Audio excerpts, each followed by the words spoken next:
flavor for your ear. Epic Spotlight. Putting the spotlight on positive goings on the real people that have chosen a real path. The who's, the whys, and the hows are being shared and given to you. And we got another one. But before we get going, we first got to take care of some housekeeping notes. This episode today is sponsored by Epic Mortgage. Whether you're buying, refinancing, or investing, call Epic today. That's 708-905-5300. That's 708-905-5300.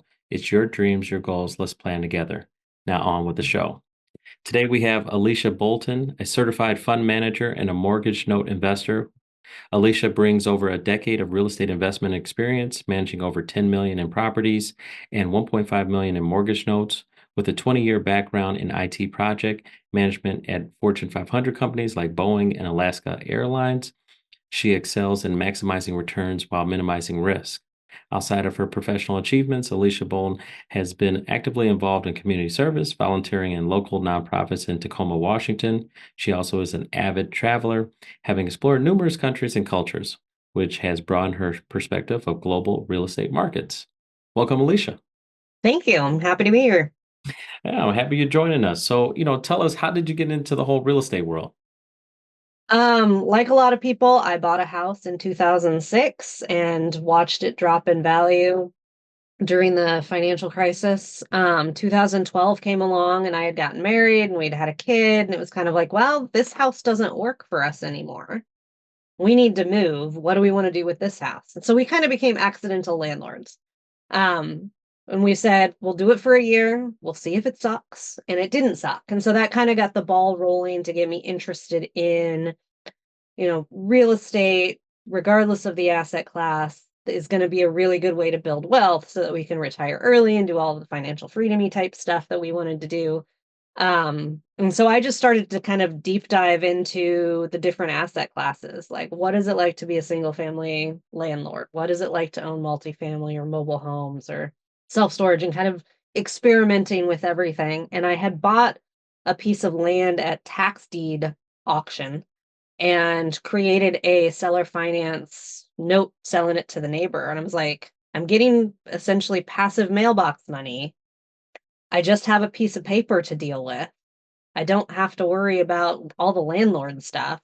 This seller finance stuff is pretty amazing. So I deep dived into mortgage notes and what is it like to be an investor and buying notes instead of creating notes. And that's kind of been the last 4 years of my investing career, is kind of building that out.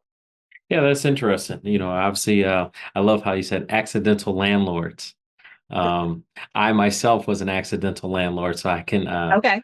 I definitely understand that situation where, it's not necessarily what I wanted to do, but I was, basically forced into, with values going down, especially around that 2007, 2008 situation, and kind of had to wait it out. But it did definitely work out for me. So let's get into mortgage notes. What exactly is mortgage note investing? Like, how does it work? So to start at the very basics, a mortgage note is just a mortgage. It's the paper that you use to buy single families, your owner occupied houses, anything. That's what a mortgage is. As an investor, there is a secondary market where banks and hedge fund and mom and pop seller finance people will sell the notes that they've created to another investor. So if you've ever gotten a letter in the mail saying, hey, your mortgage is now owned by, Mr. Cooper, and you're going to be sending your payments here now, that is an entity, in this case, Mr. Cooper, buying your loan from the originator and taking it over. So they're essentially transferring your debt from one bank to another. And as investors, that's something we can take advantage of. So you're basically stepping into the role of the bank and getting those mortgage payments that they originated the mortgage for. Fascinating. Now, how do you determine, a performing note versus a non-performing note? Like, how do you determine what's a good investment for you? So a performing note is a note that's paying its monthly payment every month. So you're getting mailbox money. You don't really have a lot to manage. There's still some management, so it's not 100% passive. But for the most part, you're just spending maybe an hour a month checking on stuff, and then that's it. It's pretty passive. Non-performing notes are where the borrower has stopped paying for, usually it's considered non-performing after 90 days of non-payment. At that point, you can start the foreclosure process, you can try to do loan modifications, that sort of thing. I relate the two to having a rental property. It's kind of like a performing note. You're getting money every month, you're having to do a little management, but it's mostly a passive investment versus doing a flip. So if a flip is like a non-performing note, because you're having to work with different vendors, you're trying to get the note kind of repaired and to a place where it's either performing, or you've foreclosed and taken the property back to then do whatever you want to do with the property. So investing in performing versus non-performing is really a matter of what your goals are. If you just want to be a passive cash flow investor, you're going to want to focus on performing notes because it's that monthly cash flow. If you want a little more risk, potentially a little more return, especially depending on where you're investing, where the underlying asset is located, then non-performing notes might be the road to go. There's a lot more unknowns. You're not entirely sure how long it's going to take because a lot of that has to do with the borrower and the court system. But the returns have the potential to be good in a lump sum type of investment. Now, obviously, just from a first time real estate investor, they would say, oh man, this sounds interesting. This is something I would be interested in doing. But it's not like I can just walk into a store or walk into a bank and say, hey, do you have any mortgage notes for sale? So, Correct. so where would I go, or what would I do to kind of start the process if I wanted to engage in something like this? So mortgage note investing is definitely a relationships business. There's not a lot of investors out there because it's kind of a niche within a niche of real estate. But going to like bigger pockets and joining the forums is a really good way to interact with people who know what they're doing and are usually very happy to share insight and information. There are a couple of websites out there, and I'm not sponsored by any of them, but like there's a website called PaperStack. And I, as an investor, can go and sell my note on that platform. They handle kind of the back end closing escrowy type things. And that's a platform you can use. You can also make, going back to the relationships, meeting people. There are note conferences out there where a lot of people go and, buy and sell notes there. But it's going to be, in order to get really good deals, it's going to be about who you know in the industry.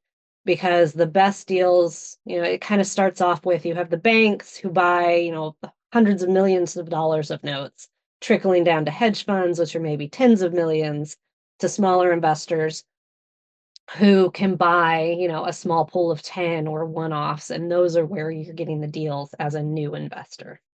That's great. It was funny. You made me think of a loan officer asked me the other day. He said, "Where do you know all these real estate investors?" And I said, "I asked the real estate investors who they know, because, like you said, most real estate investors know each other. Birds of the Yeah. same feathers flock together." So, definitely get that. Now, what strategies do you use to minimize risk? I mean, obviously, you don't want to have too much of non-performance versus, I mean, is there a happy mix that you kind of use, or what do you do? So again, I have both performing and non-performing. I started out being 100% in the non-performing range. And that's just where my risk tolerance was at the beginning of my investing career. But performing notes are where I've kind of ended up because I like working less. I like having the passive cash flow. And in some of the places that you invest, the time it takes to go through an entire foreclosure process with a non-performing note, the amount of money you make at the end of that is not much different than the ongoing cash flow over the same period of time. So I would rather have the consistent cash flow than the potential risks and unknown time of a non-performing note. There's also not a lot of non-performing notes on the market right now. So one of the really great things about mortgage notes is there's always a play that works regardless of what's going on in the economy. So right now it's kind of a performing note market just because there's not a lot of foreclosures, there's not a lot of defaults going on. It's at all-time lows. So that's kind of how I look at it. No, it makes sense. Now, you created a company, Firefly Solutions. Yes. Is that the kind of the umbrella of where you do all this investing, or? No, the umbrella that I do all the investing is Magpie Investments, and that was my first company. Firefly is kind of an education piece. So I've created a lot of tools and systems in my note business that when I have shared with people, people were really excited about it. And so I had the idea of, there's not a lot of education out there on note investing or kind of the performing note subset, which is called partials. And there's not a lot of tools that are available for note investors. So I had the idea of, I have all this stuff that people seem to find value in. Why don't I find a way to share that with more people than just the people I've met who have asked questions? So I created Firefly in order to kind of provide a platform for education and tools and resource sharing. That's great. Yeah, I mean, it's so important. Obviously, I just think real estate is such a generic word. And when you jump in, there's just so many things you can do from, mortgage note investing, fix and flipping, as you mentioned, buy and hold Airbnb. I mean, there's just so many different things you can do. It Yes. becomes And there's almost, yeah. there's always a shiny object syndrome, right? And it's, I spent a lot of time, several years, testing kind of which one interested me the most. And I was using retirement fund money at that point. So I wasn't trying to raise money from anybody. I was just kind of dabbling with my own capital. And, mortgage notes appealed to me because I didn't have to leave my desk. It was all on spreadsheets, and I love spreadsheets. And so that's a piece of advice is if you're getting into real estate, kind of dabble, like look at a bunch of different things and see which characteristics appeal to you that you might want to build a business around if that's the way you want to go versus, I have some capital that I just want to kind of put to the side and forget about. How am I going to do that instead? Sure. Yeah, I think the newest thing is the Gator method, right? They're talking about that a lot. That's floating around, but it's basically investing capital in other people's projects, and when they Okay. win, you win, basically. Isn't that just like private lending It is. It's or an just equity a play? yeah, just a fancy term, new fancy Okay. term, the shiny toy. Yeah, yeah. Um, so what trends, and obviously you're coming from Washington, West Mm, Coast. What trends are you seeing in just your real estate world? But obviously, I imagine you invest in across the country. I What do. what trends do you see right now? So I see a lot of sales being slow. So there's a couple of houses just on my street that have been listed for a couple months now, which is surprising to me given how speedy the market was even 6 months to a year ago. I do not think interest rates are going to go anywhere. I think, 6 to 9% is kind of the new normal for us. I think we were, as consumers, very spoiled over the last decade or so with the really low interest rates, but I also think that went a long way to inflate the values because cash was so cheap to borrow that asset values skyrocketed, which is why we're in kind of the affordability problem that we have now. Um, and I see that in a lot of kind of the coastal cities, um, where it's the markets have slowed down quite a bit. Um, I also see in kind of the coastal cities a lot of the landlording laws. Like there are places that I will not invest because of either landlord laws or some of the lender laws are kind of following the same sort of consumer protection type thing, which is not at all a bad thing. The consumer should be protected. But I think there's a lot of unintended consequences that people putting those laws in place don't realize because they're not investors and they haven't asked investors for their opinion. Um, so I think the market's really interesting right now. from an economic standpoint, which is something I've gotten really interested in, credit card defaults are going up quite a bit, which is kind of the first crack in the credit. I don't know enough to predict a recession or anything of that, but I think banking and lending is going to get a little tighter because of the cracks that are starting to show up in the system. Yeah, it's interesting. We talk about over the last 50 years, the average mortgage rate has always been around 8%. Hmm. But it's been that decade, the last decade, from 2010 to 2020, the average rate was 4%. And Yeah. so our eyes got adjusted to a lower rate when the reality is it's always been over here. So Hmm. actually, even right now, with rates probably hovering around 7 or so, that's still historic lows. And Mm. so really, rates are bound to probably go up. And I think one of the things, the topics that I've been talking about is the change in guard, meaning the baby boomers were the number Hmm. one population of people, for such a long period of time. And that really has just changed. It's now the millennials.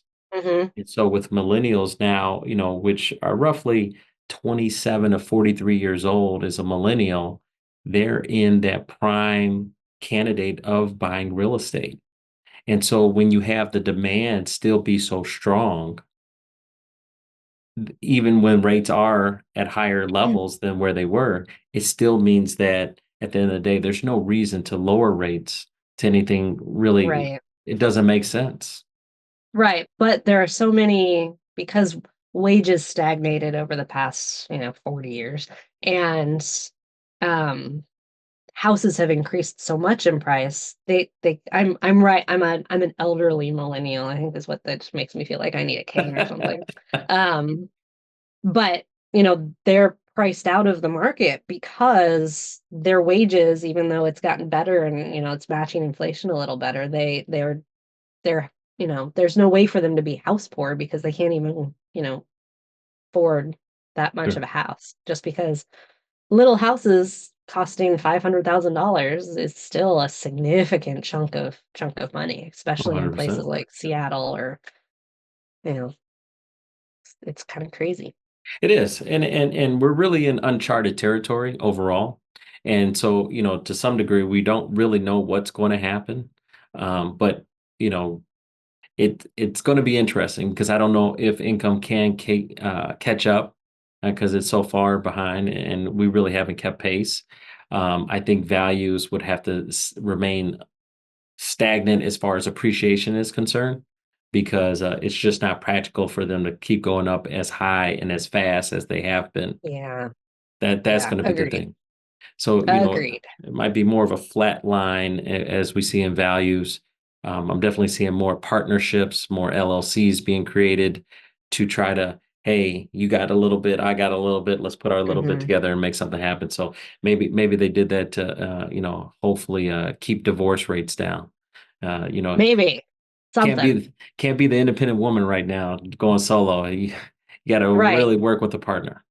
And there's something to be said about, multi-generational housing or friendships who come together and buy property together.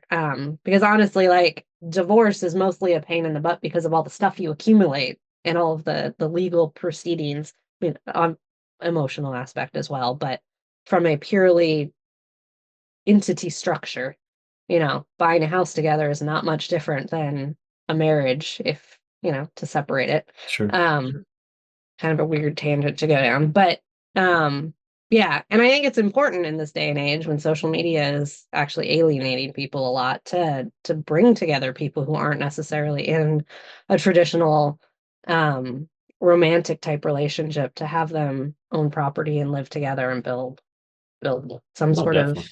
friendship and life together. Yeah.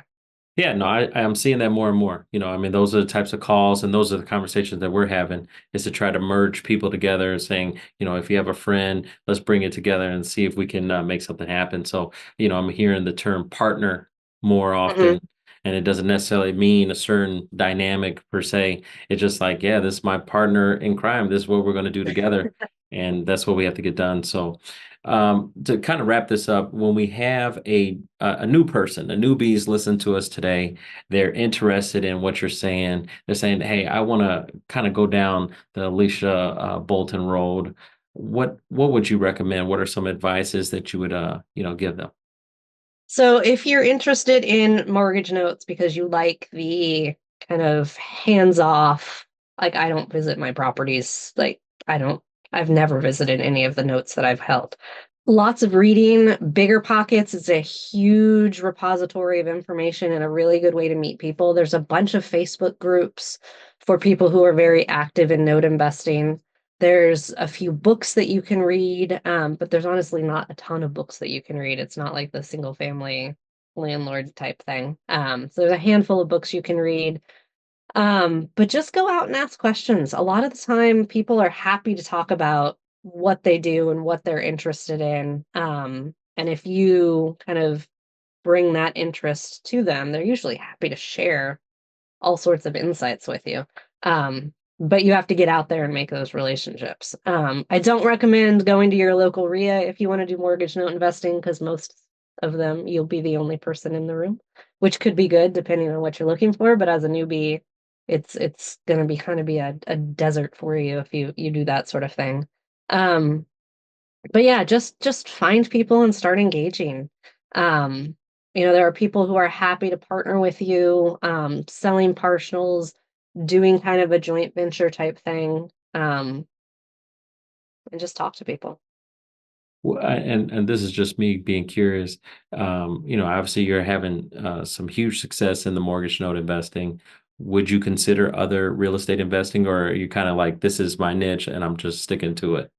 So yes, actually, because of where the economy is, I'm very interested in commercial right now, because there's a lot of commercial loans and syndications that got the 3 to 4% capital 5 years ago, and now their money's coming due in the next 12 to 18 months. So there's going to be some people are saying it's going to be as bad as it was for the single family market back in 09, 012. But the commercial market is, I think, ripe for the picking. And multifamily was something I had looked into going down that path before I found notes. And so I'll probably be looking in that space. Um, but ultimately, like there's a lot of interesting plays you can do with multifamily and office space and the things that are going to be coming up in the commercial market right now that I'm looking to try to leverage. One thing we didn't talk about is I'm very focused on starting a nonprofit that's going to focus on kind of affordable housing. And one of the things that you can do with multifamily is turn it into co-ops or, turn it into condos that people can purchase it. To kind of give them access to own real estate without having to go out and buy a single family residence that they can't necessarily afford or find. So yes, very interested in the commercial space right now as a hard asset. I don't know that I will ever go back to single family though. Understood. I have a client in Michigan, and she bought some multi-unit Mhm. buildings and worked with like the prison system and basically created them to be like halfway homes. Okay, so Um, transitional housing. Transitional Yeah, housing. So, I mean, obviously now you got guaranteed income coming in. And, obviously, these people in particular have to be on their best behavior. So, kind of, gives you a little bit of security of the property, yeah, versus your normal tenant. I have, because when you brought that to mind, I was thinking of that kind of play where I was like, that's really smart. And the money that she's bringing in is pretty tremendous. So yes. Because there's a lot of things you can do. you can put, 2 or 3 people in a room and then rent it by a bed rate. But the other really cool thing you can do something like that is offer financial education services. Like if you're going to live here, you also need to enroll in this class so that you know how to manage your credit and your budget and get back on your feet and that sort of thing. So providing services to make their transition easier, is also something that could be really interesting. I had a friend who was doing transitional housing in Arkansas, but for like drug rehab programs. Hmm. And so they had to have someone in the house to kind of make sure that they're following the the rules and staying clean. And that was sort of some of the services that they were starting to offer, is kind of like, because financial education in our school system is practically non-existent. So nobody knows how to manage finances when they get out of high school. So providing that sort of service to transitional housing folks as well, I think is a really interesting play.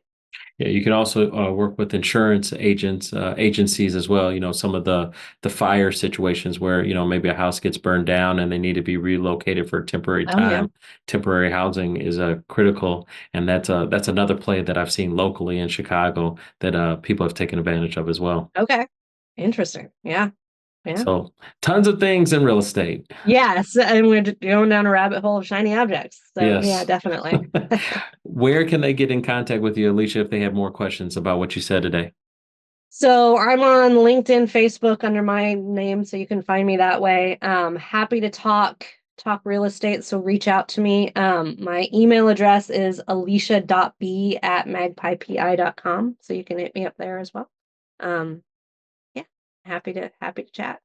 This has been fun. Thank you so much for coming on. Yeah, And thank you for having me. yeah, we definitely have to keep this conversation going again. Absolutely. All right. Have a great day. You too. Thanks, Dr. The who's, the whys,